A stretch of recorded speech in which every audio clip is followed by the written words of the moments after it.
ఇప్పుడు గతంలో సందులో రైతు బజార్లు మేము తెరిచినాం. కేసీఆర్ వచ్చినాక సందులో మందు బజార్లు తెరిచాడు. బెల్ట్ షాపులు ఎన్ని వచ్చినాయో చూడండి. కేసీఆర్ చేసింది రైతు బంద్ అన్నాడు. ఆ బంధు ఖాతాలో వాడంగానే దాని పక్కనే మందు షాప్ పెట్టిండు. మీరు ఒక్కసారి చూడండి. ఒకప్పుడు 50 రూపాయలు ఉన్న క్వార్టర్ ఇవాళ 160 రూపాయలు అయింది. ఒక్క ఇంట్లో ఒక మనిషికి 2000 పింఛన్ ఇస్తే నెలకు, ఒక్క ఇంట్లో రోజుకు ఒక క్వార్టర్ తాగేది ఉంటే నెలకు 3000 గుంజుకుంటుండు. ఇంట్లో ఇద్దరు తాగేది ఉంటే 6000 గుంజుకుంటుండు నెలకు. ఇవాళ మీరు చూడండి, 16-17 ఏళ్ళ పిల్లగాళ్ళు గోడకు బలివాకినాడు వాకుతురు, గోడలు పట్టుకొని చక్కగా నడుస్తలేడు. 10,600 రూపాయల ఎక్సైజ్ ఆదాయం 2014లో ఉంటే ఇవాళ 36,000 కోట్లు అయింది. జనాభా అయితే పెరగలే కదా.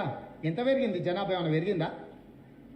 మరి ఇంత ఆదాయం పెరిగిందంటే ఎంతమందిని తాగుబోతులను చేసిండు కేసీఆర్ ఈ తెలంగాణలో? క్వార్టర్ తాగేటోని హాఫ్ తాగేటట్టు చేసిండు, హాఫ్ తాగేటోని ఫుల్ తాగేటట్టు చేసిండు, ఏం తాగనోని మందు తాగేటట్టు చేసిండు కేసీఆర్. ఇదే కదా, ఫోన్ కొట్టు మందు పట్టు అన్నట్టు అయింది. సో ఇంకా ఇంతకంటే సిగ్గు లేకుంటే సిగ్గులేనితనం ఇంకా అసలు వాళ్ళకి ఏమన్నా ఉన్నదా? కేటీఆర్ మీద మనం వరంగల్ మాట్లాడి చూసినావు కదా నువ్వు. ఉద్యమం ఉన్నప్పుడు నువ్వు ఏడున్నావు రేవంత్ రెడ్డి అని. వాడు ఏడున్నాడా? అమెరికాలో బాత్రూమ్కి అడుగుతున్నాడు. ఆడు కూడా వచ్చి నన్ను అడుగుతాడా? సిగ్గు తప్పిపోయిండు. ఆడు చదువుకునేటప్పుడు ఏడున్నాడా? గుంటూరు విజ్ఞానంలో చదువుకుండు. ఆ నుంచి పూనాలో చదువుకుండు. ఆ నుంచి అమెరికాలో బాత్రూమ్కి అడిగాడు. ముల్కీ నిబంధనల ప్రకారం మనకు షప్రాజ్ నౌకర్ కూడా అర్హత లేదు. ఇంకా ఏం చేస్తాం? మాటలు నేర్చిన కుక్కని అంట ఉసుకో అంటే డిస్కో అన్నదంట. వాని మాటలు అట్లున్నాయి. సోనియా గాంధీ గారు వాడు ఏకలింగం పార్లమెంట్లో ఆ రోజు బిల్లు పెట్టినప్పుడు ఆయన కూడా లేడు. ఆయన తెచ్చిన ఆడు మొనగాడు.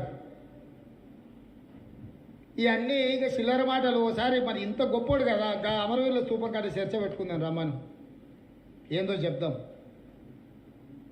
కాబట్టి వాళ్ళ తాగుబోతు మాటల గురించి మీరు పట్టించుకోకుండా సోదరులారా. 8 ఏళ్ళ నుంచి గిట్లే చెప్పారు. మమ్మల్నే కాదు మిమ్మల్ని కూడా మోసం చేశారు. అయినా మీరు కూడా ఇంకా హుషారైతలేరు. హాయ్ ఫ్రెండ్స్, మా టుడే టుమారో యూట్యూబ్ ఛానల్ చూస్తున్నందుకు చాలా థ్యాంక్స్. మరిన్ని లేటెస్ట్ వీడియోస్ కోసం వెంటనే సబ్స్క్రైబ్ చేయండి. అలాగే ఈ బెల్ని కూడా రింగ్ చేసేయండి.